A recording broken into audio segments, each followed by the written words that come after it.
Beep Richie. Ha ha ha ha.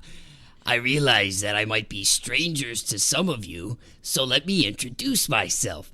I am Pennywise the Dancing Clown, sitting in for Mike Bauman. Ooh. On this Halloween week episode of Bauman's Breakdown. You want a balloon, don't you, Georgie? All right, that was a little creepy, but I am still here. This is Mike Bauman. I got chills up the back. Did I give you chills? Yeah, it wasn't a bad impression of it, was it? You've seen that movie, right? Pennywise. Yes. But anyway, everybody, this is Mike Bauman coming at you again from Rossford, Ohio for episode 5 of Bauman's Breakdown. We're just moving right along here, and I am with my boss/producer, Mike Jameson, as always. We both look real sprightly this early in the morning here in Rossford. Yeah, you get that way when you have a 19-year-old daughter. Yeah, it's another late night in the Rossford household. And you just didn't know where she was. You were the worried father. Yes, I'm the worried father. Yeah, well, that's all right. Yeah, that's all right. Sorry. Well, we are in Halloween week now, which is crazy. I put my mask on for you today. You did. Yeah, you did. And by mask, he means the 5 o'clock shadow with the mullet and the creeper sunglasses with like that reddish orange tint and the gold frames. The creepy door-to-door guy from 1972. Sure. We are selling encyclopedias. Yeah, the best encyclopedias. Yeah, in our creepy, rickety van with no windows. Which we may be getting the creepy, rickety van back, so I'm kind of excited about that. Of course, Mike is referring to his longtime Stro, the white Astro van that we do so many of our games at Toledo Sports Network with, doing local high school sports in Toledo, Ohio. And love the Stro. Yeah. He ain't heavy. He's my brother. It is a trooper. Yeah. How many miles are on it now? 284,000. Wow. If you get any more life out of that, you definitely got your worth. And the thing still, I mean, when you wash it up and everything, it still looks brand new. That's the weird thing. You know, I mean, there's no rust. The only rust that's on it is on the fuel cap. That's the only place that there's rust on it. That's insane. I know. And I mean, it's got real nice rims on it, you know, and you get the thing cleaned up, it looks brand new. Yeah. So we got to get it running, though. You can still party in the Stro. Oh, yeah. Speaking of Halloween, though. Introducing this show as Pennywise the Dancing Clown. Do you know that my mom let my brother and myself watch that movie? That came out in like 1990 or 91. Yeah. We watched that when we were like 3 years old. Tell me why parents, especially in America, like anytime there was like sex or boobies, my mom would freak out. She'd be like, "Oh, God, cover your eyes, guys, cover your eyes." Sure.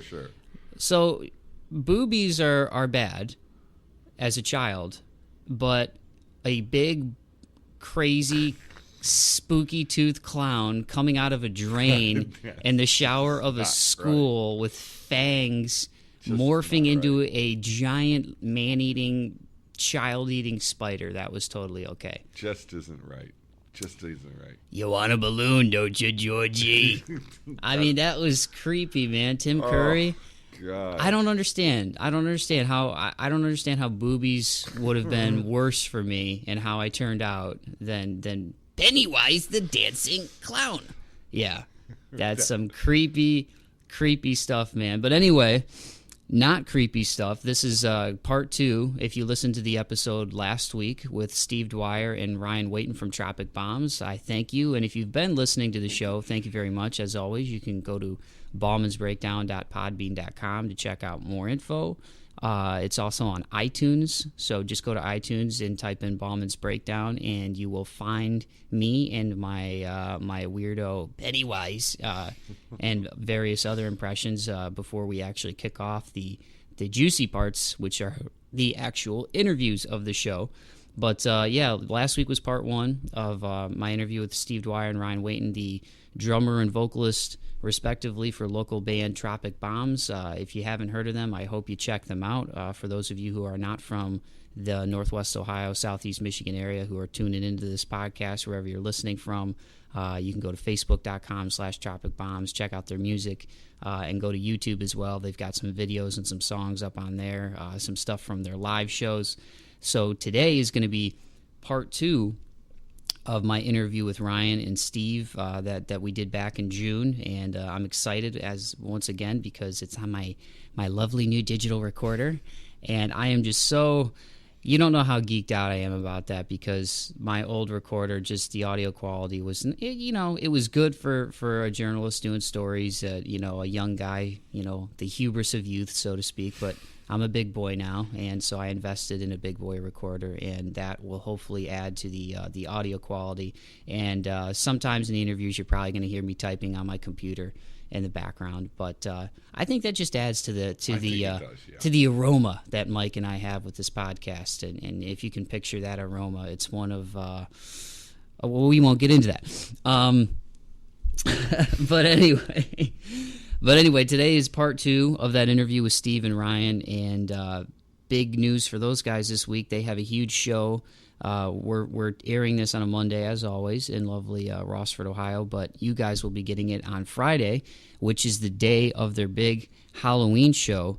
It is the Frankie's Halloween Extravaganza. That's night 1. They have a 2-part concert going on this weekend with some local acts. The night 1 will be Friday, today, October 26th.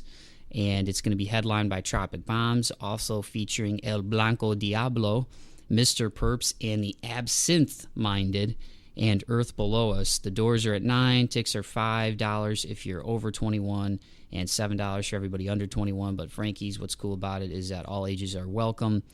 For more information on that show, you can visit frankiesinnercity.com or go to facebook.com/tropicbombs if you want to try to get tickets from the band. Those guys always have them in advance. But that'll be over at 308 Main Street in Toledo tonight. So if you're looking for some fun stuff to do on Halloween weekend and you don't want to run into Pennywise the Dancing Clown out there on the streets, because God knows what you'll see out there, some of the scary Larrys that'll be running around this week, fitting right in with the rest of us dressing up. Frankie's Halloween Extravaganza will be going on night 1, and you'll get to see some awesome live music by Tropic Bombs and El Blanco Diablo with Mr. Perps and the Absence Minded and Earth Below Us. So check that out. But before you check that out, hopefully you're listening to this today, because in this edition of Bauman's Breakdown, we're going to get more into the nitty-gritty of Nuclear Honeymoon, which is Tropic Bombs' debut album. The first episode, we kind of talked about how the band came to be and how Ryan and Steve met. And this episode focuses more on just the recording process of Nuclear Honeymoon. We got into some of the lyrics and the different songs, and also on how Tropic Bombs' music has impacted other people. And there's been a lot of people locally who have caught on to these guys. They've become one of the biggest acts locally in the last couple of years in terms of drawing at shows, and they've had quite the run just in really a short period of time since they got the ball rolling with this as just a studio project 4 years ago. So today you get some more juicy stuff, and it's just more focused on the actual album itself and how it all got put together. And it was, once again, man, it was fun talking to Steve and Ryan. Of course, Mike knows the Dwyer family really well. He's done Steve's wedding and his brother's wedding. Yep. And good people. You got something coming up with his pops too, don't you? Next October, we're gonna put something together for Sylvania High School class of 1973 reunion. Nice. There you go. Going back a few years, isn't it? That'll be right up your alley, right? Oh yeah. We have a good time. They appreciate good sound. I mean, they're all musicians. Every single one of them are musicians. And they appreciate the way things are supposed to sound. And I think that's one of the reasons they've been using me as their DJ company, because we got good sound, you know. They know you know your stuff. Something like that, yeah. But yeah, these are both really, really good guys, and Tropic Bombs as a whole is a good band. I've met all but I think 2 of the guys in the band personally, and I can just, especially from talking to Ryan, I know I gushed about him the last episode, but he is really just a super down-to-earth guy, as is Steve. And it was awesome of Steve to welcome me into his home when we did this interview back in June. But it's still relevant because Tropic Bombs is still relevant, and because I have a sweet new digital recorder. I like saying it like that because it's got the different digital recorder. Mike, say that one time. Can you say it like that? He doesn't want to say it like that. Digital But anyway, I'm going to shut up and give you guys part 2 of my interview with Steve Dwyer and Ryan Wayton from Tropic Bombs. So here she goes. Enjoy.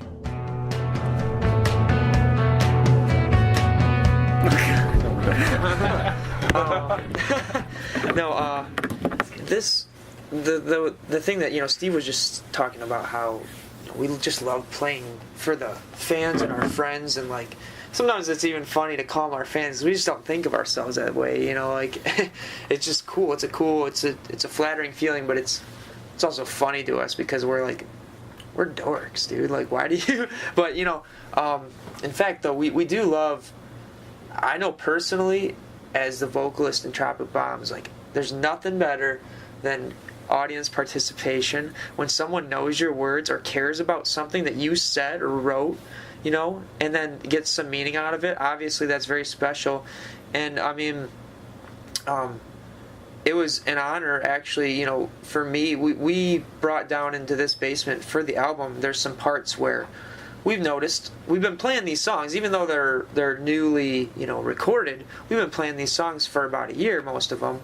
And there's certain parts that everybody, it kind of just happened live, would like yell back at us or chant or whatever.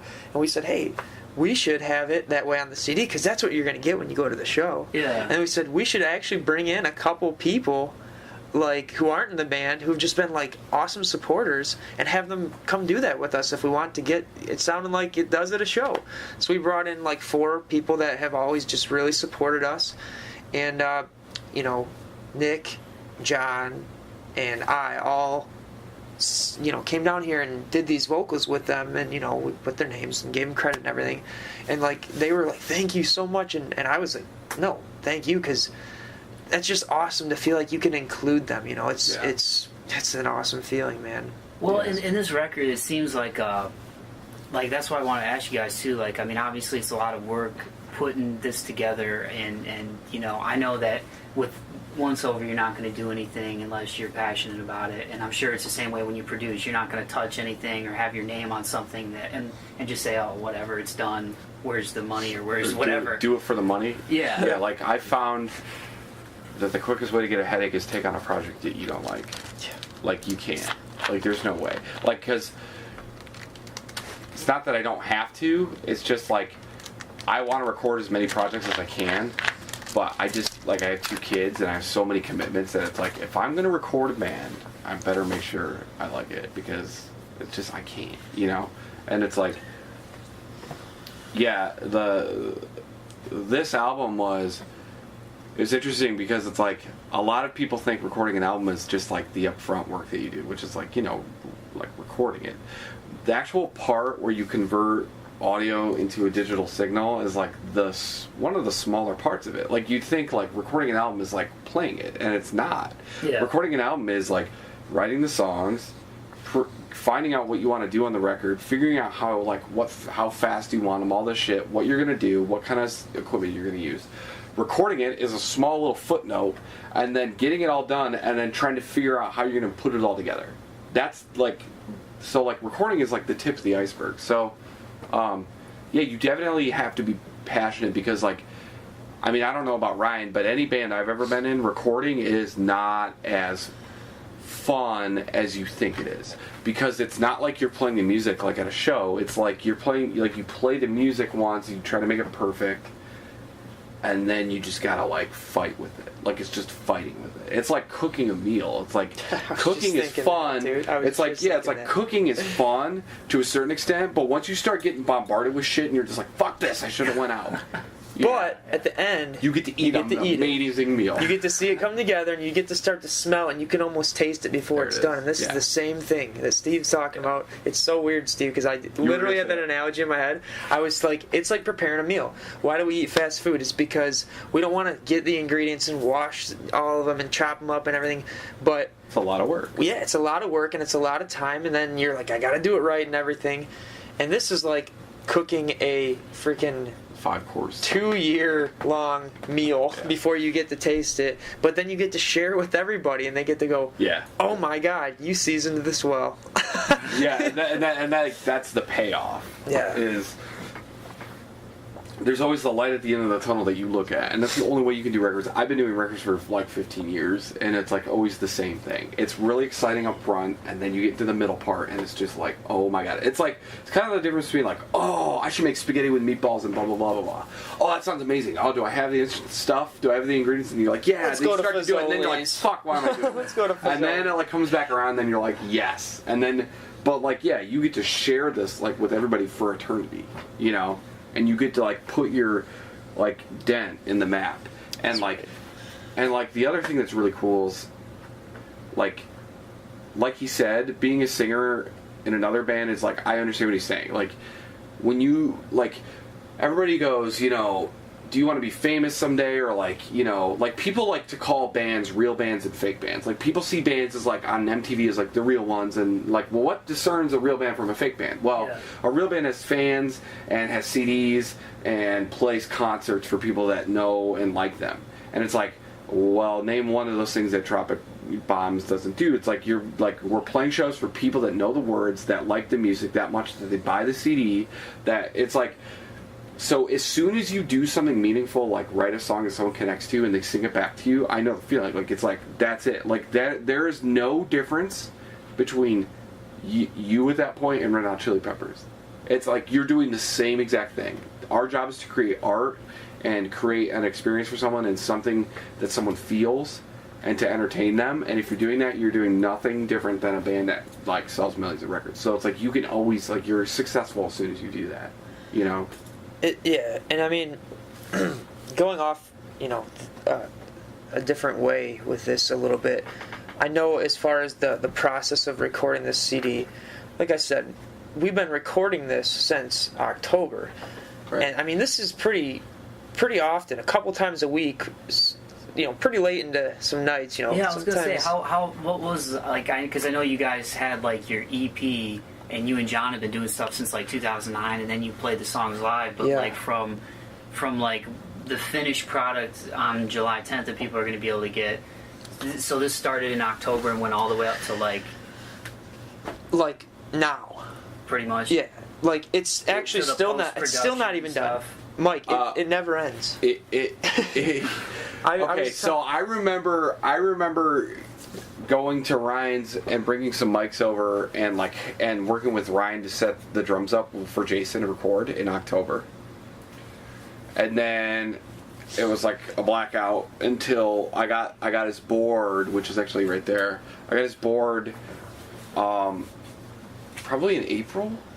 Meaning May. I brought my equipment over because I recorded it all. Then I brought my equipment over to Steve. We transferred it over to him. Then he took care of the mixing and the mastering Okay. and everything. So, yeah, he laid down the tracks at his studio. We came to mine, sweetened and mixed and all that crap. Okay. So yeah, it was like sometime in October. I don't remember. It was like middle of October, I think. Or was it no? Yeah, It was October. yeah. it was To like probably June 15th was the last time I gave him the final master. So, and actually, that's pretty fucking good. Yeah, that's pretty really fucking good. That's really Yeah. really good because, and I mean, we had the benefit. I don't want to say it like it was any easier, but Yeah. we had been playing these songs for a year before we started recording them. Essentially, not a year, but half a year. And, you know, it's funny how this all came about. Like Steve talking about how he was setting up the mics for Jason to record, because here's what happened. We had to make a decision. Mike, we've been in bands for, I mean, obviously Once Over has been around for a decade. Yeah. The bands that I've been in, it seems like every goal we'd had, and our goals weren't like get famous, like we've talked about. Our goals were like play a show here, open for this band, like do a tour, like, you know, release some songs. All those we did, and it was always a great feeling. The one thing that we never did over the course of now 10 years is we never released an album ever. And it was because every time we'd have enough material, it's like singer would have to leave, It or would like fall something. apart. Yeah, and it's frustrating. And this was a big, huge thing. And I remember this is what happened. We were doing Tropic Bombs. We're playing with Jason, and in August, we didn't have quite enough for a full album, but we thought, you know what, by like January, February, we can start thinking about recording. Yeah. Thinking about it and doing it's a different thing. Well, in August, Jason tells us, hey, I gotta let you know, like in January, I'm gonna be moving to California. So you thought it was like happening all over again? Well, I thought, at first I just thought, well, It's just here a it goes. road fucking block. It's just so frustrating, man. It's the most frustrating thing you could ever. And I mean, this music in Tropic Bombs, I've never been more proud of anything I've ever been part of or created, ever. So this was like, you know what I thought? I said, Oh my god. okay, there's yeah, Mike's in the garbage can It's here. like an expensive ass shit in my garbage. Jeez. What happened is I thought, okay, so there's two options here. We're so all about, as Steve was saying, we like to, when we want someone to come to a show, we want them to see what they've heard on the record. Yeah. So we thought, so how does this work? I guess what we should do is find a new drummer, have him learn all the stuff, and then record it with him so that's how it's going to be live. But I thought in my head, yeah, right. We're never, ever, ever going to get this thing done. If we don't do it now with Jason, even though he's leaving, we're never going to have anything to show for our 10 years of playing music. We're not going to have something that will stick around for us to show our kids and our grandkids, and all that. So I said, even though it won't be the exact way he plays it live, let's do it with Jason. Let's do this album, man. Let's use it as like, this is a I don't want to say a stepping stone. It's a what is the word I'm looking for? Transition? It's like a mark, it's a benchmark. Okay, so this is where we are now in our life. This is where we've come. There we go. Knowing we're gonna get a new drummer, And the funny thing was, I don't know if Steve believes this, but like in my mind, the second that Jason said like, I'm gonna be leaving, there was that split second. I remember when it happened, I was at Bowling Green in between classes, and I saw that text, and I'm like, Oh, he texted you? yeah, he texted me and told me, and Oh, that sucks. I just, text message, bro. I just thought, What the fuck I is going thought, on with my trash can? yeah, and I thought, what are we gonna do now? And then immediately, it's like Steve popped in my head, and I'm like, that would be sweet. I didn't think it was a possibility at the time, but that's what I thought. So it's kind of funny that we kind of almost, I don't want to say we rushed it, but we jumped into it knowing that it was kind of like a now or never type thing. And we did it, and man, I think it I was can a smart say, decision. yeah, I can say I'm so happy. I'm so proud of all this, and I would love to be completely on the album, but like I said, I know I had a part of helping write it, and it's like, there was not going to be anything that he did that I would have done better, I do stuff a little bit differently, but it wasn't going to make it so it was the album was going to be any worse or better, it was who cares, just get it done. And then you guys were able to have that time then to tweak the songs, I'm sure, too, once you had some of them laid down. Well, then, yeah, and then we started getting into let's jam it, and then we were figuring out those things out between each other. But yeah, it's it made total sense because we wouldn't be having this conversation if he didn't do it then. Yeah. And it's funny too because I feel like there's parts on there where I can tell like you're an English teacher because you get kind of creative with some of some of the lyrics. Like this album has some awesome song titles. Like The Art of Cloud Cutting. I saw that in the email. I was like, I can't wait to listen to this and see what it's about.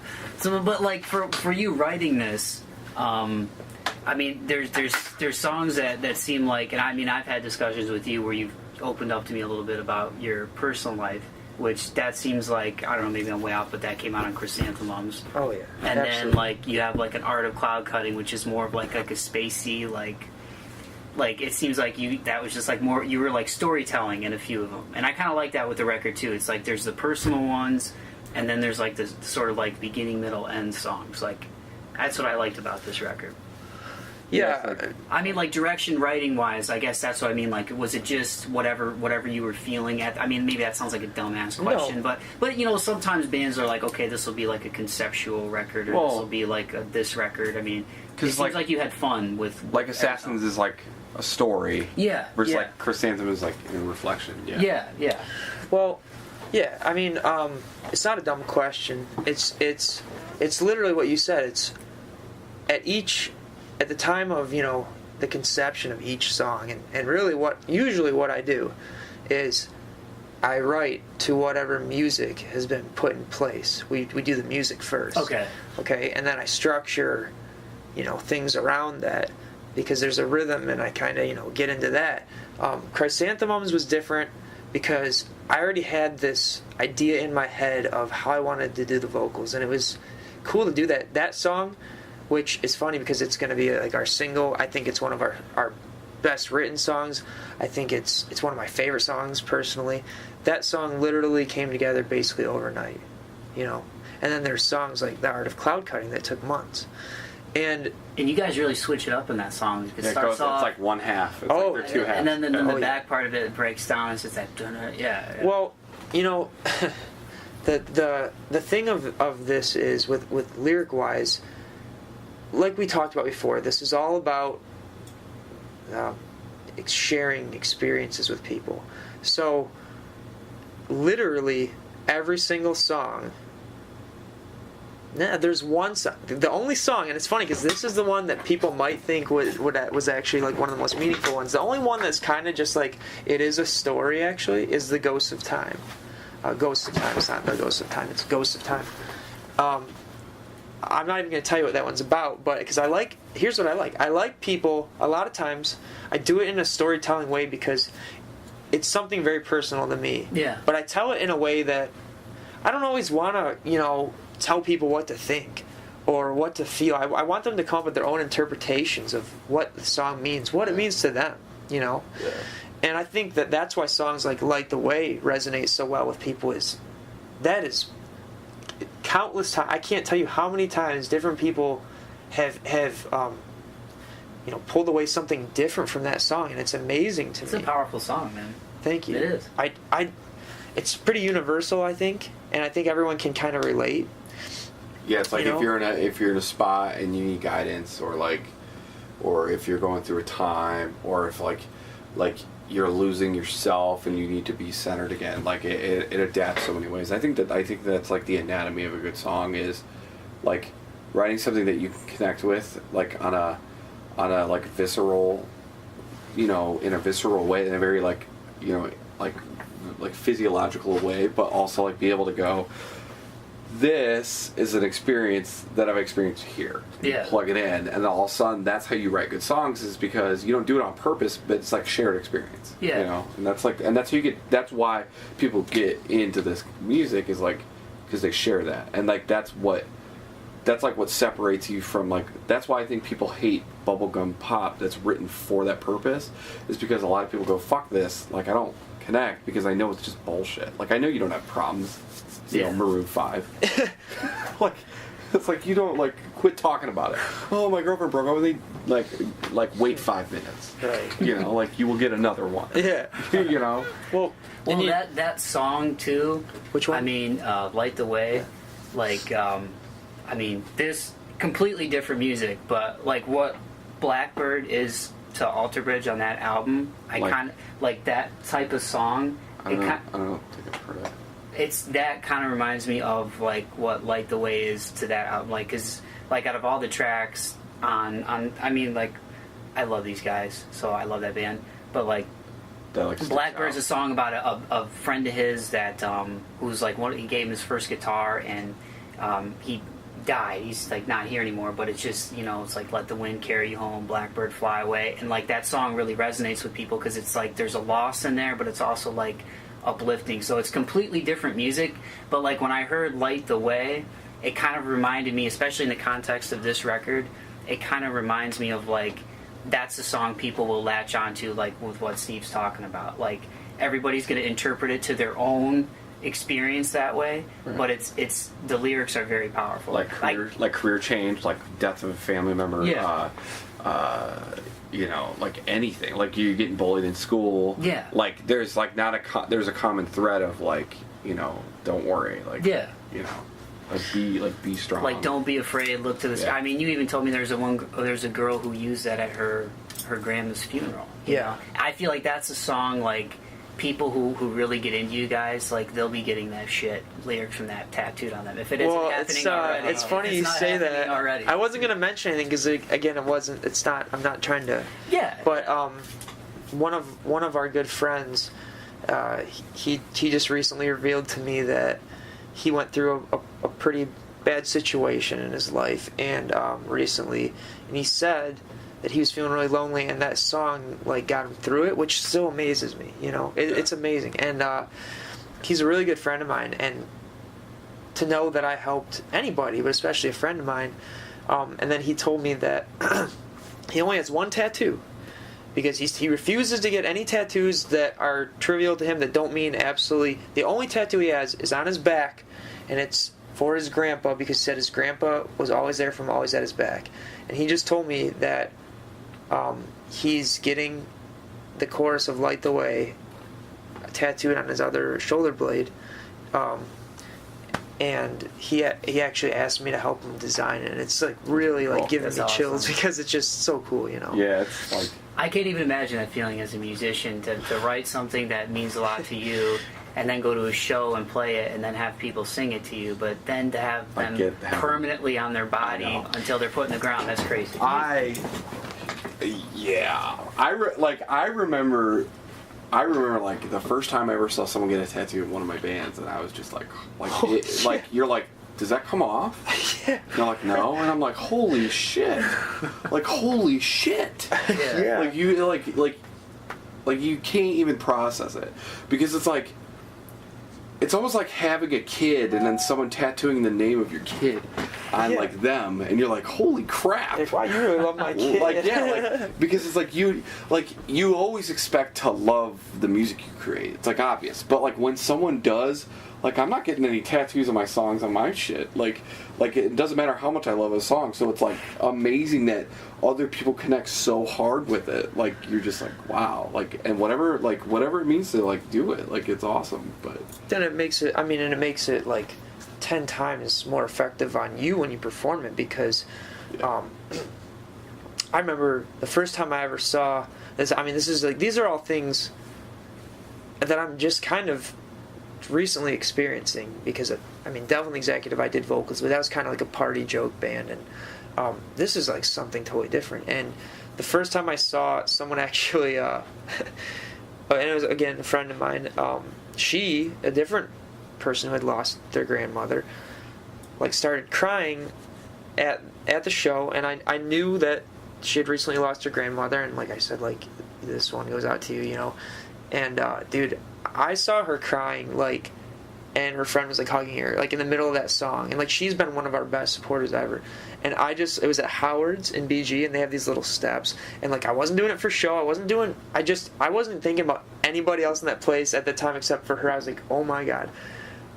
And I just like went down there and just hugged her, because I'm like, man, like, one, it's like I want to comfort her, but two, I'm like, you don't even know how much this is like making me, like, I had to actually at the end of this song, like I had to turn away from the audience, because I was like, I'm like overwhelmed with emotion right now. So then I remember that every time we play, or then someone else. I mean, Mike, even this weekend, like I just told two of my friends who lost someone important to them, like, and they were going to come to our show and they can't. I was like, I'd be thinking of you guys, like it's, you know, Light the Way, it's yours this weekend, you know. I mean, it's just, not that I don't do that as like, you should feel great that, like, you know, I should, that I'm. Don't you feel better? Don't you feel better? Like, but I'm doing. I feel like they help me appreciate and reinforce. You know, they remind me.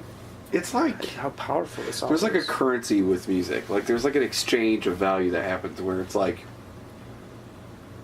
where it's like you share the experience, and it's almost like I feel you. Like it's not like this one's for you. It's like I'm with you. Like it's like almost on a spiritual level, you know. So it's like not when you're like, this song's for you. It's like I plan on connecting to you in a spiritual way with the song, and remember what you're going through as I sing it. You know, because I mean, it's a cool thing. Well, and you know, that kind of like leads me back to when you're asking about writing the lyrics. this is a very, like, lyrically, it's a very personal album. Obviously, I think most people that sing are going to sing about things that are meaningful to themselves. Sometimes I like to do it in a way that's just blatantly obvious, like Chrysanthemums. Has a very, very specific references to points in my life that I remember, how I was feeling. And I think people can connect with that on certain levels, like, oh my God, he lost his dogs, he had to move out like that. Like, well, if that, you open yourself up, you're going to get shit on eventually by somebody. Well, right, and I mean, it happens, you know. Yeah, and but you I think don't do that it. song's But, awesome but because it's like he's like back then. I was like, but you don't do it's it. like cool life little chapters. You don't do it in a whiny way. You do it in like a storytelling. Well, there's a Yeah, difference you know what I between mean? being like, yeah. Yeah, like my girlfriend yeah. broke up with me versus being like, here's what I've done. It's a lesson It's a learned reflection. song too. And I think that's what people will connect with it too, because it's like sometimes when you go through shit, like even if you have a bad girlfriend or a bad boyfriend, like people keep going back to that. They have trouble letting it go. They think, oh my God, I lost that one. But you're like, if I only knew, you know. I think it's like you tell the story and then you're like, here it is. You know what I mean? Like it's like a lesson learned type of vibe to it. I think people will like that because it's not preachy. You know what I mean? Well, right, and I mean, Or it's pretentious, for It's a self-reflection, but I feel like a lot of people can relate.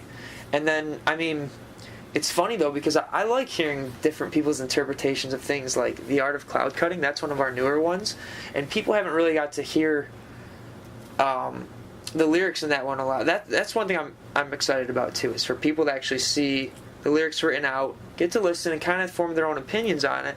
And one of our friends really loves The Art of Cloud Cutting because I told him, he asked me what it was about, and I told him what it's about, because it's actually, believe it or not, it's not just like some crazy story. It sounds like it is, but it's like, it's about something. And I told him what it was about, and he's like, that's what I thought.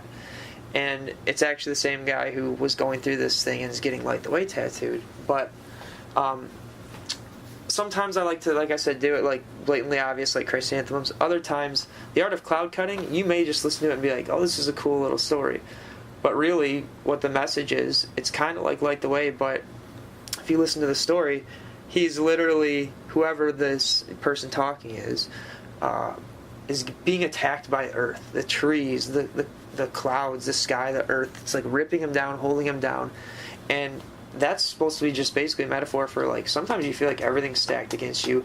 Everyone's out to get you. You can't escape. And you're just, like, thrown into this mix, and you basically just get your ass kicked. And then you kind of wake up, like, the little mellow part, that's actually why you said, it went from this heavy, like, intense thing to, like, mellow, dreamy, you know? Yeah. I was like, because that's when I start talking about, like, wait, okay, I see the light at the end of the tunnel, like, I think I'm figuring this out. And then you start walking towards it, and basically it's just a really realistic version of Light the Way, because you're never done, you know, it's never gonna all be okay. Yeah. The point is, Yeah. when you start walking towards this light, I actually laugh. Part of the lyric is me laughing in the song, because I found this light, I'm walking through this forest, this is great. There's like Everything's things all... that make you're always gonna have trials, but like you find something that makes it all okay. Yeah, and then like the very end of the song is funny because you're going and you find this light at the end of the tunnel and you're like, this is great, but then like right as you think you're all better, it starts to storm in your face again. It's always something, but eventually you just say, you know, the point is the art of cloud cutting. That means the last lines are. So you know, I winked and I say, you know, the storm is kicking his ass, and he goes, I wink and I say, you won't stop me today. So I push my way right through that gray and see a beautiful sky, and now I'm in the right place. Which, essentially, that's just, you know what, there's all this crap in front of me, but I just gotta, like, cut through it and get to what's good. And that's the art of cloud cutting. It's kind of just like, sometimes you just gotta do it, you know? And you're gonna have to do it repeatedly throughout life. And I mean, this has been awesome. I don't want to keep you guys too much longer, but I mean, like, you've done a lot of records over the years. You've produced them, you've worked on them, and like, you've been in different bands, and it just hasn't, for whatever reason, there was always something where it was like we couldn't put out our collection of music. Yeah. But like, you can definitely tell the passion came out on this album, and I think whether or not people are into whatever you guys are doing, they're definitely going to feel it, you know what I mean? Yeah. And if they're people who love music and don't love a specific type of music, because you're never going to reach those people. They're going to be like, oh, well, this band sounds like Once Over sounds like... Yes, yeah. You get people that just want to compare things, but people who really love music, I think when they go to the shows, and you can even see it at the April show, like I was sitting there with my buddy Nate, and like he listens to everything from like John Legend to like heavy stuff that I'll kind of get him into because I'm into heavy stuff. Like there's this band Monstro who used to be in this band Blood Simple, and it's I remember both of them. and like I listen to that record and it's awesome if you want to check it out. But I mean, so like he listens to a little bit of everything. He's pretty open. But we were sitting there having a couple beers and we left the show, and he was like, Nate was like upbeat, and he was like, dude, he's like, I fucking love Frankie's, but he's like, dude, Tropic Bombs is like really good. And like I actually told him yesterday I was interviewing you guys, and he's like, can you give me the CD, man? He's like, I really want to listen to that. And I was like, well, I kind of want to wait until it actually comes out. And I was like, I know you're not gonna just give it to the whole world if I let you listen to it. But he's like, oh, okay, man. But like, and he really wants to go Saturday. But like, point being that like, it seems like you guys had a lot of fun making this.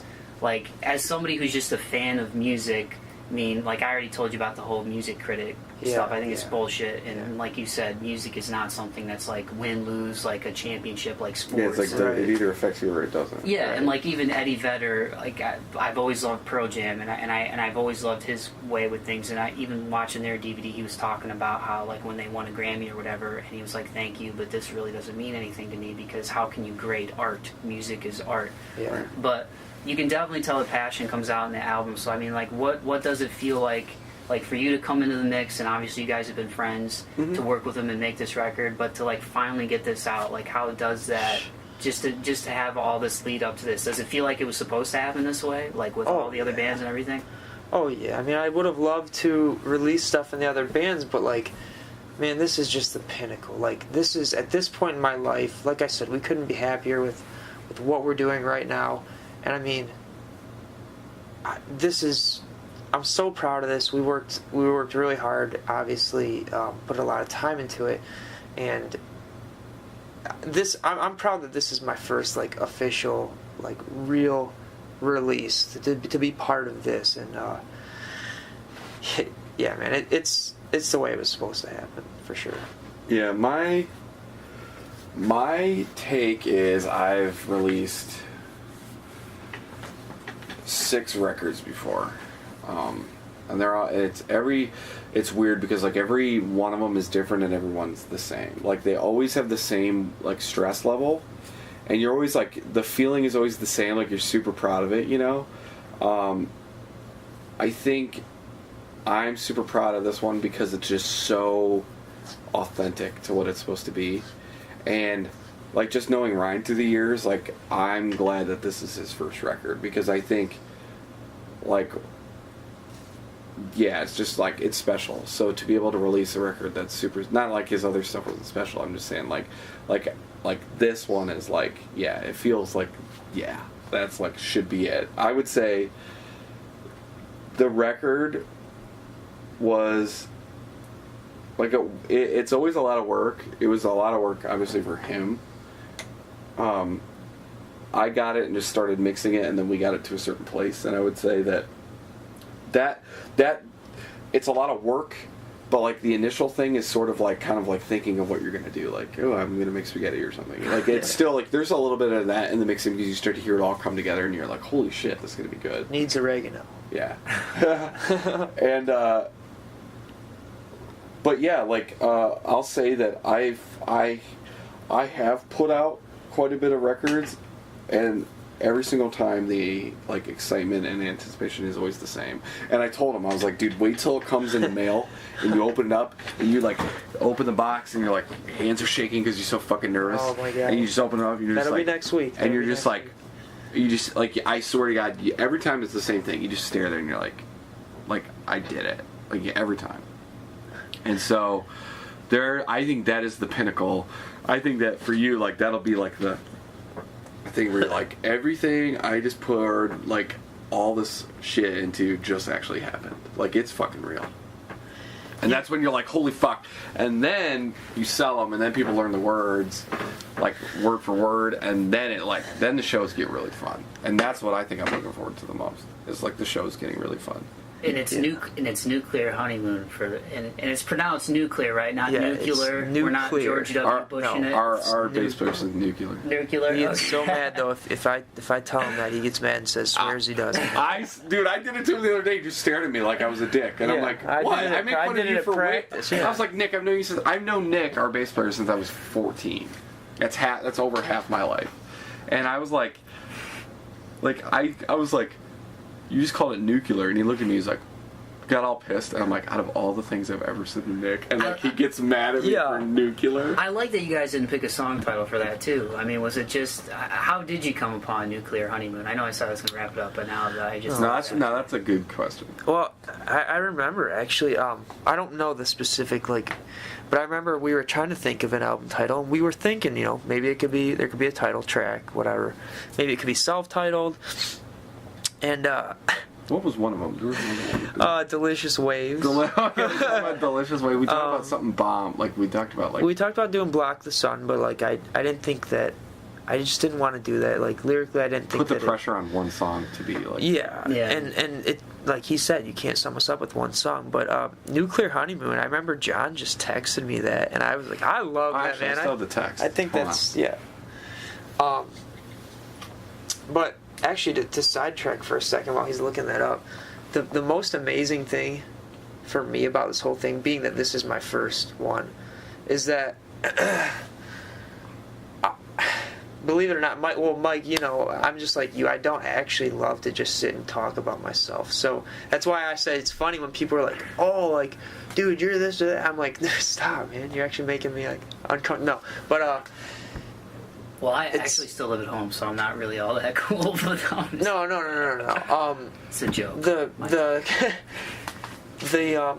The cool thing is, I think the thing that's going to happen is when, like Steve said, when I open this up and I see 1,000 of these things that are wrapped, that we put all of us poured our hearts and souls into this. And I mean, it's not just me, because I wrote the lyrics and, I chose what to write about. It's the soul and the passion is in the music too. Like I said, I put the words to the music. They didn't write it around what I was having to say. They did that on their own, and I was part of that too. The music writing. So you wrote all of it, the writing, the lyrics. Yeah.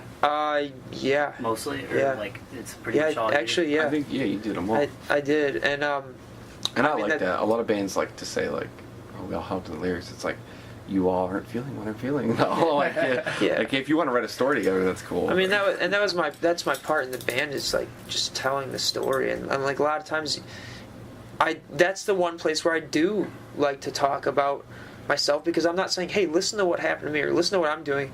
I'm saying some of you guys out there are gonna understand, and it comforts me. It might comfort them. I mean, obviously with things like Light the Way, and I think what's gonna happen is I'm gonna see this and say, I can't believe people donated to this thing where in the booklet, in the art, we made all the art ourselves and everything. And when you look at the lyrics page and even on the front cover and the thank yous and everything, I hand wrote them all and we scanned them in, because this is such a personal thing. Cool. Yeah. That I just was like, I'm not going to pick a font. I just want to write this down, because when I say thank you so and so, I want to feel like I'm really writing them a thank you note almost, you know what I mean? And I think that it's so personal to me, because I'm that's my handwriting. I recognize it. Most people wouldn't, because why the hell would they? But I do, and those are the things I wrote about, things that happened in my life, and that there's people coming out to pay money to buy this and listen to it and come and say it back to me and support all of us. That's going to be really overwhelming. I mean, I can't even imagine. It's going to take it to a whole new level, and I'm thankful that it even matters to people. I don't think not that I don't love the guys, but I don't think any of us, we're no different than any other people. We just, it's great, and the best thing about this, when I look back on it, I think the thing that's going to really get me and choke me up is that not only do I get to basically express feelings about, you know, my views and different things that have happened throughout the course of my life. But there's something about playing in a band with these specific 5 other guys that have known me for years, have seen me go through, like, even if at this point, because they haven't seen the lyrics all written out. I mean, now, like, obviously Steve's heard them a million times because he's been mixing them. Like, they get it. They're seeing the lyrics, and even if it's not blatantly obvious, they know. And some of them, I mean, Chrysanthemums, the part where I'm talking about losing my dogs and my home, and I'm moving out of my place suddenly. Nick was there on his birthday. I didn't even know it was his birthday. He helped me move out all day. Like, these guys have seen me go through everything. They've seen me when I'm down. They've seen me when I'm, like, elated and just so happy. Like, and they've been part of this. They're a big part of my life. So the greatest thing is not only to have written these songs with them, and get to play, you know, on the album with them, but when I'm up there on stage and I'm, like, expressing these things, I feel like I'm invincible, because I have 5 guys that have just been there for me throughout my life, just right behind me, like, helping me express that, and that's, like, a really special feeling. I'm really, really lucky to have that. Yeah. It's not just a band, it's a family that entertains people, I guess. It's I think what's cool about music too is it's timeless. Like, when you look at work, like, I mean, to an extent, like, you always have a history of your work, but, like, when you create music, like, that'll be there till the Beatles people are still listening to. Even if you weren't like what Steve was talking about, if you weren't like an MTV band, like, you'll always know that you created that at that point in your life, and it's not going anywhere. And especially with the digital age now, that'll always be there. I think that's kind of a cool, because everything else, I don't know, I'm not trying to sound like I'm like token here, but for real, like, everything that we do in life has, like, a beginning and end. Like, this interview, your life, your job day to day. Like, music it's fucking timeless. It'll be there for kids, like, 1,000 years from now, because of the digital era. Like, they can listen to it There's archives, just the way that we were listening to it right now. So that's like that's pretty awesome, you know? Yeah, and I think the thing is to make music that's why I think it's so important to make music you actually care about than to make music for another reason, because, you know, when you're 80 and you can't do it anymore, are you going to want to be proud of what you did, regardless of how successful you got in eyes of other people, or do you want to write music that you really love and you're proud of, and, like, you can listen to it anytime? Because there's been things I've done that I've like listen to now and go, and then there's things I've done that I'm just like, I can always be proud of that. Like, there's like, and so I think if you pour your heart and soul into doing those things, just, you know, being what you want to be because you want to be it, and doing and, like, busting your ass to do a good job, then you'll always be proud of it, and, like, that's more important, I think. February 15th, he thought of it. Nuclear Honeymoon.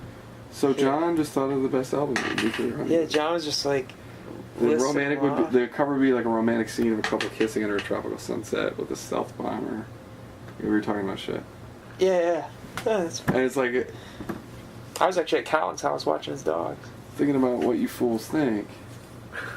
Yeah, that was me. That's awesome. Yeah, so February 15th. Yeah. So it's July 10th, and where can people? I'd hate to end it like a radio in it. Like, so where can they check it out, guys? But this will good be stuff. I would say we would want them to know where they can get it. So after all that, please do whatever you can to not tell them where to get it or when to get it. Yeah. What is it? I think it's July 10th. July 10th. Is that iTunes? Because iTunes usually comes out. Yeah, I think that'll be available later, but I know locally. Physically, I mean, who pressed them? By the way, I'm just thinking while we're Oasis. Oasis is That's where you guys come get pressed. Okay. And you have like 1,000 like CDs that they press. How many did you get? Yeah, we got 1,000, and one of the things about, like, we don't actually know exactly right at this point. We haven't. I'm pretty sure there's gonna be some stores around here, like, you could probably say Culture Clash. I would Shaking Street. like. They'll be like we'll we'll have them. They're And going to also, be in Culture Clash on. Yeah, they almost have to. and also, I mean, one of the things is that we do is we realize like we're not going to be in Best Buy. We're not going to be, it. If people are comfortable, they can always go to our Facebook page and send us a message or write on our wall. And if they want to buy one, then we'll meet up with them and sell them the CD because we like talking to people and we love doing it. I mean, they're going to be $10. And Nick did CD Baby, right? I don't. It comes with Oasis. I think it might. So like, they'll be on CD Baby. So wherever you are in the entire world, you can order them and they'll get sent to you, just like right in the mail. Yeah. I know Spotify. I don't think you can buy it off there, but I think But you we'll can be on. We'll be on Spotify. Yeah. You'll be on everything. In Yeah, iTunes. we'll be everywhere, and if they're local and they want to get it here, I mean, they can even just give us their address, or we can ship it. You can get your hands on it if you want to get your hands on it. Find us on Facebook. We'll get The you most a copy. safe thing to say is probably all local record stores. Yeah, Because that way it doesn't name anybody that's like, well, I didn't say I'm gonna. yeah, and like Allied's not around anymore, right? They might be actually. Yeah, well, Not sure. we'll We'll just see. put them in all local record stores. Local record stores. That's what we always did, and it covers your bases. So like Ramallah or like Shaken Street and Culture Clash, it's kind of like the only two left, really. Yeah. But, in there, and then yeah, like if you give them the Facebook information, then they can, if they wanna know, they can ask. Are you guys facebook.com/Tropic Bombs? Yes. Okay. So they can. We're really like, good about. We check that all the time. So people want to meet up. Like that's what we're doing right now. We're selling tickets. I met up with someone at Fallen Timbers yesterday to sell them tickets.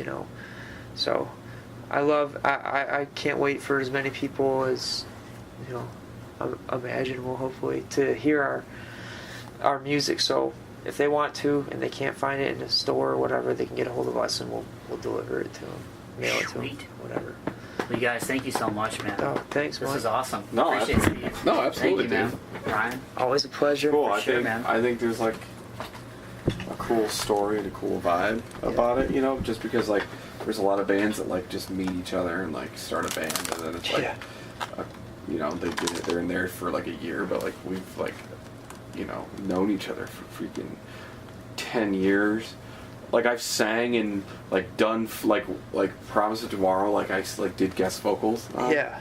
He even Like did in it in 03. Tropic Bombs, like at their city release show. He I did came up like on guest stage. vocals for Tropic Bombs. I came up with Once Over. He's done guest vocals with one. Like it's like it's you couldn't blend two like bands more together. So yeah. Actually, one time we made back in the Promise of Tomorrow days, we made a joke song. Steve and I just recorded it. So And it was Once Over and Promise of Tomorrow, right? And me and Ryan did a song together just for fun. And the band was called Once the Promise Is Over. There's still a picture of us on. And the song was called Here, Oregon Trail. It was all about the Yeah, Oregon it was just Trail. so. I mean, yeah, But it we've was been like a hardcore song. we've been fusing together. Basically, I was super excited to basically combine the guys I've always played with, and then the guys I've always watched play, and like been like, man, what if we could like combine forces? And then basically we just combined forces, and we're like, oh God, yes. My sister has. I have it on my iPod. I have Promise of Tomorrow on my iPod. Yes. My sister had that from That blew when she was my in high mind. school. And there was something at the end of it where I don't know who's on it, but there's like definitely like I don't Is know. it Brad talking about shitting? There's like a. It might have been after the track "My Fallen Angel" or something like that, and then it like goes, and then it's like a couple minutes, and then it goes into like whoever's in the studio, and then there's like a hardcore. It sounds like it's like a once over riff. Wait, did we put it at the end of it? I don't even remember. Dude, Wait, I you have it? I have it on Oh here. my Play it. God. I don't know. Dude, this is ridiculous. Can you plug I'll be it able in? to tell I don't you. have my. I'll be able to tell you once I hear it. We did some stupid stuff. Yeah, Facebook.com/Tropic Bombs, and I'm not very tech savvy, but once I get the ball rolling for all this, I'll make sure to put up links. So Oh, awesome. Hold Thank on. you, guys. Yeah. Give me. Let me see. You want a balloon, don't you, Mikey? No, not again, please. Oh man, I'm on that Pennywise kick today, man. I'm definitely on that kick. But anyway, it's Halloween, man. You got to have a little bit of fun. I'm going to try to get out this weekend and have a little fun. I don't have any weddings or anything, and we got big football games tonight, our final games of this season, and but Saturday night I'm going to try and put on the ugliness that I am. Are they doing trick or treat on Saturday? Since even though Halloween's Halloween will be on a what's today? It'll be on a Wednesday, right? Friday's the 26th. That's today. So Halloween 27, 28. So Halloween will be Wednesday night. Yeah, they'll do it on Wednesday night. They will do it on Wednesday night. Do you still pass out candy? Oh, sure. Do you? Oh, yeah. Do you? No. Oh, that's gross. So you were going in a weird direction. I know. There. Just I figured you were doing the clown thing, so it didn't sound very good. Yes, as a matter of fact. I am the eater of worlds and of children, and you are next.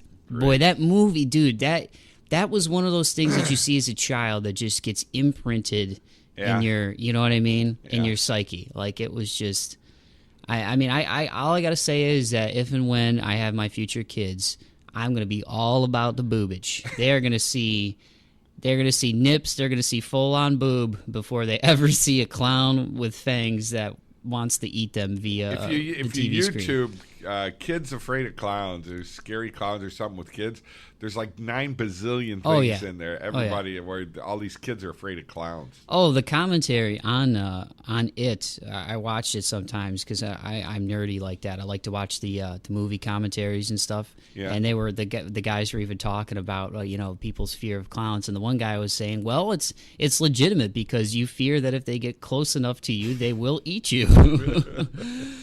Boy, Tim Curry did such a good job, though. That was just such a creepy He's got thing. a new movie coming out right now, too, doesn't he? I think so. I don't know the name. He's been doing a lot of TV stuff. A lot of the animation stuff, too. And I can't think of the name of it now. You got me. He's an incredible thespian, Yes, though. The dude can do a lot. Going all the way back, that was him, and he was the centerpiece to Rocky Horror Picture Show, wasn't he? Oh, yeah. That was him. Oh, yeah. Yeah, he's unbelievable, and he's done some old school. Listen to me, my new age talk. But basically, like I don't know about like medieval times and stuff, but he's done like stuff that's gone back to like old English period stuff. I mean, he's a really really good actor, and of course he was in Home Alone 2, which is one of the good memories from my childhood that didn't involve a scary clown. But yeah, man. So everybody, if you're going out for Halloween, and especially this weekend in Toledo, there's some fun stuff going on. Make sure you be safe. If you're going to drink, make sure you got a designated driver. I mean, I'm not trying to be your mama or your daddy, but some of you may have... I am, so I'll be your mama and your daddy. Yeah, and he's 6'5", 260, so picture that. All right? Don't screw with him. Be smart. We want you around. He looks like Frankenstein all the time. Yes. And, Mike, I mean that in the best way. I know. And you don't screw with Frankenstein. That's right. But yeah, make sure tonight. Herman Munster. All right. I know my hair when it used to get poofy when I was a kid. My mom used to say it looked like Eddie Munster. Yeah, I'll be. We'll be getting the number 2 cut today, which will get it cut way back. I just haven't had time to go get my hair cut. You get the number 2. I think I'm gonna get a 4. I need to get my mop cut, but I kind of like wearing it a little bit longer when it's cold. I want it short. I'm not out to impress women anymore, so no. My women impressing days are over. So I'm. So who are you trying to impress now? I don't really care. I just don't. I don't try to impress him either, and I'm like 24. I mean, I take a shower once or twice a week. I mean, no, I take a shower every day. I look pretty good. That way you get the natural scent going. You get that caveman scent. Some of them dig that. I'm not a flashy dresser. I never was. I don't have a flashy car. I have 5 TV shows I do a week. That's where I try to impress people, and it doesn't. So whatever. You just described the life of a porn director. Great. You don't have a flashy car. You got a rickety old van. You're doing 5 quote-unquote TV shows. You don't dress flashy, which means you probably dress in the tacky gold chains. And you want to do modeling, baby? Yes. Hey, baby, you want to do some modeling? Uh-huh. Get into my rickety van. That's creepy. But yeah, so everybody have fun for Halloween. The last time I trick-or-treated, believe it or not, I was 12 years old. 12 years old. I stopped after 6th grade. That's probably about a good time. But it's kind of weird now because when the door there's like old older people. Yeah. It's like they need the protein or something. Yeah, you're like, dude, you got a beard. You shouldn't have given up on this back in '86. It's like, you trick or treat. And I'm like, really? Yeah. Really? Did they let you out of the Well, that's why you have the 2 bags of candy, see? Yeah. That's where you have the 99-cent bags of candy, and then you have the good stuff. Those, and like... you try to save the good stuff for the cutest little kids. Yeah, you know? yeah. And if it's just, some guy and he puts a red dot on his face or something, you give him one of those yucky suckers. Do you have any good memories from Halloween back in the day? As a DJ or anything? Did you do any parties or anything like that? Actually, a bad memory. I was DJing a party at French Quarter, and it was around the pool, and it was a big costume party and everything. And about 4 or 5 of my friends decided I was going in the pool that night, and I wasn't going in the pool. And they went in the pool. I didn't go in the pool. But when they thought they got me and I landed on the side of the pool, right on my elbows, Ugh. and I chipped a bone in my. I thought I broke my wrist, or my what the hell is that right there? The shoulders connected to the forearm. Well, anyways, they went in the water. I didn't go in, and that was all it. But I still have bone chips in there. These were your friends? Yeah, I was about your age, and they wanted to throw you in the pool. Yeah, they thought they were going to be really tough, hard stuff, and it just didn't work. Did you get any hot chickie dudes to take care of you that night? Hey, honey, I got a chipped elbow. Want to buy me a drink? And I think I could have listen been. to some music. I could have been a little bit in love back then. I probably was still a little in love. Yeah. Yeah. There was a girl at the time that had your heart in her hands. Yeah, she all through my 20s. Never let them get it in your hands until you're sure. Yeah, That's kind of what I've learned in my young age. Yeah. And you want to learn something from my 50-year-old old age? Yeah. Don't let them take you for granted. Yeah. That's what happened. That's a big one. I learned that the first time I'm around. gonna be that mean old man in the neighborhood that all the kids are scared of. Yeah, that's what I'm gonna be. Yeah. And I'm always out raking my lawn and watering the lawn, and yelling at the kids for stepping on my lawn. That's what I'm gonna be. Really? You're gonna be that guy? No, probably not. You're gonna be. I see. I'm gonna be the guy that. I don't know. I feel like I'll definitely discipline my kids because I think you need to. But I think I'd be a goofy dad though too. I don't want to be there. You can't be your kid's friend.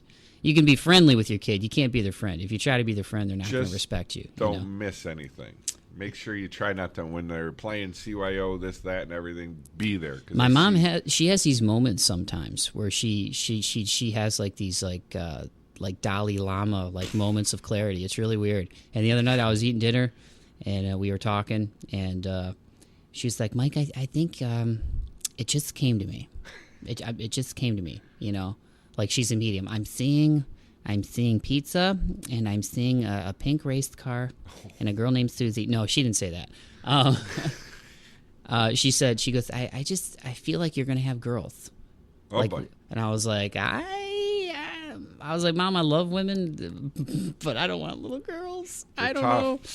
I don't know, man. I've raised one all by myself with no help from nobody, and that's what's made me the crotchety old man that I am today. I mean, I feel like I used to be a party monster, man. I had fun. I think girls. I don't know, man. I think that's the society today. It's tough. It's tough to raise a girl. It is tough to raise a girl. Yeah. Boys, if they got the right amount of testosterone in them, they're out playing football, they're out playing basketball, they're out beating the crap out of their friends. Their friends are beating the crap out of them, and you bring them home and you put a Band-Aid on it, and it's done. The real reason I don't want to have girls is something one of my very first bosses told me. And when you hear this quote, he wasn't a politically correct guy, but he was just like, because he had boys, and he's like, hey, you know what, man? When you got a boy, you only got to worry about one dick. Yeah. When you got a girl, you got to worry about all the dicks. Yeah. And I remember that scared the crap out of me when I was 17. I was like, dude, I don't want to have girls. Yeah. But you know what? No, if I have girls and they hear this one day, I love you guys very, very much. Daddy's here. But I will. If I have girls, that's good. But it was just weird though, because I'm like, Mike, you're gonna have girls. It was just like this moment of clarity. I was like, what are you? Where did that come from? So I guess I'm having girls, Mike. Well, but anyway, maybe in 5 years. I mean, they've almost got it set, so you can pretty much pick your gender. yeah, That you could just go to the hospital and say, I want a boy. dude, that's messed up. I know. I'm messed just up. telling you that. You know what's also scary is everybody's getting ultrasounds now, like way too early, dude. That's not good for that baby, man. Really? Yeah, they're going to these clinics because they want to find out what the sex of the kid is. I mean, you shouldn't have that jelly and that stuff going into your tum-tum that early on. See, nobody educates anybody on this kind of crap. We're all focused on stupid stuff, click it or ticket and all this crap, not to sound like Adam Carolla and start getting on a rant here. But, I mean, seriously, it's like Right. the stuff you hear about on TV is usually the stuff that has to do with what? Money. Right. It's not stuff like, hey, young moms or moms in general, I know you're excited, you want to get the baby's den ready or whatever, but don't go get an ultrasound, 3 Right. months into your pregnancy because it's not good for the growing being that's in your body to have jelly on your stomach and crap radiation and all Yeah, that that is crap not going cool. into your stomach. Dude, I don't want to. Did you find out, by the way, with Haley? Did you find out the sex before, or did you guys want it to be a surprise? We knew. Yeah. Knew, but it wasn't early. I Yeah. mean, we knew later into the pregnancy, obviously. Yeah. But, yeah, we knew. I think I want to be surprised. I know it's hard because you want to know. Well, yeah. You want to know, but I feel like it'd be so much more fun if it's a surprise. You get a couple of names picked out for a guy, a couple for a girl, and then a moment comes and it's like, all right, let's see what's up. I kind of want it to be a surprise a little bit. I don't know. Because everybody's like, well, we have to plan stuff. Well, what the hell do you really got to plan? It's either baby blue or pink. Is that friggin' hard? I mean, and first of all, even if you have a boy, like, he's probably not going to want baby blue forever. And if you have a girl... Well, they have the showers and everything. That's where you get a lot of stuff from people. You may talk the way you are now, but, you can get thousands of thoughts. I cannot believe we are on this tangent. How we got to talking about girls and babies, kids. yeah. But and this all started from clowns eating kids. Yeah. This whole thing started. That's just how our minds work. Well, anyway. Wrap this beast up. Anyway, if you have girls, make sure you raise them right. If you have kids in general, just be a parent, all right? Kids need their parents, even if they're Frankensteins like Mike, who just let out his Frankenstein roar. So, if you go out this weekend, today. That's the problem. have fun. And enjoy yourself, but don't have too much fun. Make sure you have a designated driver if you do have a designated driver. And tonight, once again, remember, is night one of Frankie's Halloween Extravaganza, Friday, headlined... February 20, or October 26th. Man, you went for February. Well, before you know it, it will be February, November. It's crazy. But tonight, Friday, October 26th, tonight, is night one of Frankie's Halloween Extravaganza, headlined by Tropic Bombs, also featuring El Blanco Diablo, Mr. Perps, and the Absinthe Minded, and Earth Below Us. Doors are at 9. Tickets are $5 if you're 21 and over, $7 if you're under 21 because you ain't drinking. And all ages are welcome. Once again, to check out Tropic Bombs' new record, Nuclear Honeymoon, go to iTunes.com, type in Tropic Bombs. You will find the record. You can also find them on Facebook.com/Tropic Bombs. They update that all the time. And if you're like, oh yeah, where's it? Frankie's is at 308 Main Street on the east side in Toledo. And go to frankiesinnercity.com to check out more of their concert dates as well. Those guys over there, Cody at Verso Group, and the guys in Innovation Concerts as well, Brock and all them. It's as a writer locally, I couldn't ask for better PR guys to work with because they're always letting me know what shows are coming up and whatnot, and they're good dudes to work with. So if you're going to the show tonight, have a good time. And also remember, check us out, ToledoFreePress.com, ToledoSportsNetwork.com. You can check out the local high school games that we do locally. You can see what we act like when we act like civilized men and not crazy 13-year-old boys sitting in the back of class like how we are when we do this podcast. And you can also Twitter me at mbauman5, MBAUMAN, and that's the number 5, not spelled out. I get on there and tweet story links to stuff that I've done, and every now and again some random goofy thoughts of mine because I'm a little whimsical and just a little goofy. And remember, this podcast, Bauman's Breakdown, is available for free on iTunes, so if you love the show, it really helps me out if you subscribe because that allows iTunes to track how many listeners that I have. And and that helps the thing grow and get out to more and more people. And so far it's for being a nobody in terms of not being famous or on TV or anything like that. The channel's gotten several hundred views now. Well, it's over 300 views, close to getting to 400 views. So after 5 weeks, I think that's not too bad for a little dude from Toledo or Ohio. But yeah, and you can also always visit baumansbreakdown.podbean.com. So with that being said, I want to give you some more music from Tropic Bombs, because that's what's awesome about having a local artist on here is I get to do that for you. And this particular song is one that you guys heard about in the interview just a little bit ago, and it's one that's probably been their most, I would say, inspiring track so far to a lot of different people who have listened to it, to the point where some people, as you heard, have even gotten tattoos bearing Tropic Bombs already, which is crazy when you think about where they've come in just a short period of time, that people would want to permanently put them on their body. That shows you the kind of passion they have for Tropic Bombs music, and also the passion that comes out in Tropic Bombs music. But this particular song is, I think it's a track that you guys are definitely going to enjoy, and people locally have already really, really latched onto it, and the reaction and the mood of the venue when they're playing this song, it doesn't get as buck as Tropic Bomb likes to say, but it is one of those songs that you definitely feel when you hear it. So, without further ado, once again, have fun on Halloween, be safe, everybody, and remember, keep the faith and be kind to one another. And here it is, Light the Way, from Tropic Bomb's debut record, Nuclear Honeymoon. Peace.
and I will light the way.